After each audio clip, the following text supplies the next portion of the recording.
Have you ever looked at a map of Alaska and wondered what goes on in these isolated coastal towns? They aren't connected to the highway system and are cut off by impenetrable mountains and angry seas. So how do you get there? Do they have grocery stores, or do the people live off the land? Do they have doctors, clinics, or schools? And most importantly, do they have Wi-Fi and Amazon Prime? If you've ever wondered about life in remote Alaska, you're in the right place. I'm your host, Jeff Bell, and I worked 14 years in tourism in the 49th state. In this episode, we will look at this fascinating map of the Alaska Marine Highway System, a ferry network that connects 33 towns along a 3,500-mile coastline. I'll share my personal experiences about what it's like living in remote Alaska, and as a bonus, I'll drop a bunch of valuable travel tips along the way. Welcome to Planet Bell. To understand this map, or any map of Alaska, you must first wrap your head around the sheer enormity of the state. When you overlay a map of the upper one on the lower 48, you see just how cute Texas is by comparison. It's over 1,100 miles from Anchorage to Dutch Harbor, about the same as St. Louis in the Midwest to El Paso in the desert Southwest. It's about 300 miles from Ketchikan to Juneau, the same distance from Galveston to Dallas. Alaska is ginormous. The Alaska Marine Highway System is the lifeblood of these remote coastal communities. Towns along the coast rely on the ferry for food, medicine, and supplies. They use it to transport cars and machinery and to travel to the hospital or school events. In the summer, thousands of tourists use the ferry system to visit coastal towns, fishing lodges, or Glacier Bay National Park. The Alaska Marine Highway starts in Bellingham, Washington. It is a 48-hour cruise from Bellingham to Ketchikan, the first Alaskan town on the route. This route eventually connects to Juneau, the state capital and travel hub of Southeast Alaska. From Juneau, ferries depart to isolated coastal communities like Sitka, Gustavus, and Hoonah, towns that are not accessible by road. It also connects to Haines and Skagway, which are on the highway system. The ferry also serves Kodiak Island, the Kenai Peninsula, and the Aleutian Islands in southwest Alaska. The Aleutian Islands are incredibly remote and are actually in the Hawaiian time zone. It takes about 70 hours to travel from Anchorage to Dutch Harbor at the end of the line. Dutch Harbor might sound familiar. That's the fishing community famous for The Deadliest Catch, a popular TV show about crab fishing.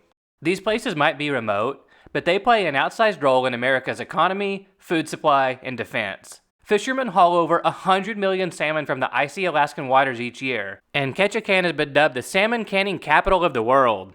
Dutch Harbor is the only deepwater port on the Aleutian Peninsula, and is the launching point for crab boats into the Bering Sea. Over 1 million people go on Alaskan cruises each year, and many of those tourists explore parts of interior Alaska, spending money and creating jobs far away from the coast. Despite their importance, the Alaska Marine Highway that serves these places is under attack, jeopardizing the future of these communities. There is currently a fight between the representatives of these coastal towns and Governor Mike Dunleavy, who wants to slash subsidies and privatize operations, and says the ferry system should make a profit or at least break even. The total expenditures for 2022 were $127 million, with revenue of $39 million. Now, this is a geography channel, not a math channel, but a little calculating tells me there's no way the system will break even. Then again, do blacktop roads break even or turn a profit? Some politicians in the interior view the Marine Highway as a luxury and not a vital link for these communities. Years of underfunding have created some massive problems. As of the making of this video in March of 2024, 5 of the 9 ferries are out of service due to mechanical issues or staffing shortages. Ferry service has been reduced or eliminated to some towns, which strains the residents. These places already have the highest grocery store prices in the country, and without the ferry, they have to fly out food on small planes or bring it over on cargo boats, which can be very expensive. As part of the Infrastructure and Jobs Act signed into law in 2021, $1 billion is earmarked for the Alaska Marine Highway, hopefully improving service in the future. Okay, enough about politics. Now I'm going to share with you my experience living in a remote coastal town in Alaska. I worked for 4 years at a lodge at Glacier Bay National Park. The ferry came twice a week to Gustavus, a nearby town, and brought all our food and supplies, plus some of our guests. On a few occasions, the ferry couldn't operate due to mechanical issues, and we had to fly all our food, which is not only more expensive, but also a pain in the ass, because we had to unload the small planes by hand and take it to the lodge in a van. But sometimes, the ferry was our only link to the outside world. Southeast Alaska is in a rainforest. Thick fog and clouds can prevent planes from landing. Once we were fogged in for 3 days. No one could get in or leave. All our hotel guests had done all the tours, hiked all the trails, and they were totally bored. When the ferry arrived, the tourists stormed it like castaways onto a rescue ship. And maybe I'm biased because I lived there, but Glacier Bay is my favorite place in Alaska. I recommend staying at the lodge and taking the 8-hour day boat tour that travels 60 miles up the bay to the Tidewater Glaciers. Along the way, you see tons of wildlife, like sea lions, harbor seals, and humpback whales. You'll also see thousands of seabirds and land animals like bears foraging on the beach, and even mountain goats who come down to the rocks to lick the salt.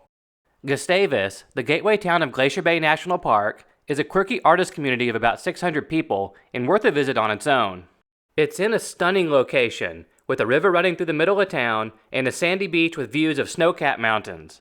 In Gustavus, there is one grocery store. A guy named Tosh buys food from Costco, brings it over on the ferry, and sells it in his store called Toshco.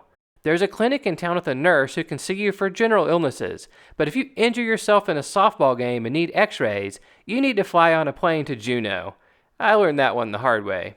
There is a school with about 75 kids. The graduating class varies from 2 to 6 students. And I kid you not, butchering moose is part of the curriculum. There's only one place to eat in the winter when the lodges are closed, so sometimes locals jump on the ferry and eat at the snack bar while the ferry is at port. And by the way, the ferry isn't just for the locals. It's actually a great way to travel around Southeast Alaska. If you do travel by ferry, you have to plan ahead, since the ferry doesn't go to some of the outlying towns every day. For example, it goes to Glacier Bay twice a week, but there are flights all through the day between Juneau and Glacier Bay. So getting around Alaska on a combination of ferry and flights is actually a great way to do it. The ferry is kind of like a mini cruise ship, and I highly recommend it. The first question people often ask when planning a trip to Alaska is about cruises. I think cruises are a great way to get drunk, gain weight, and be lazy, and a terrible way to travel. And yes, you can be drunk, fat, and lazy on an Alaskan cruise, but I think they're a little bit different. The whole time you sail, there's spectacular scenery outside your window, and there's some outstanding shore excursions at the ports of call. Especially if you are traveling in a group or want an easy way to see coastal Alaska, cruises are a great option. And speaking of shore excursions, one of my favorite ones is to go flight seeing. Seeing Alaska from a small plane is one of the most unforgettable and exhilarating experiences. There are options all over the state.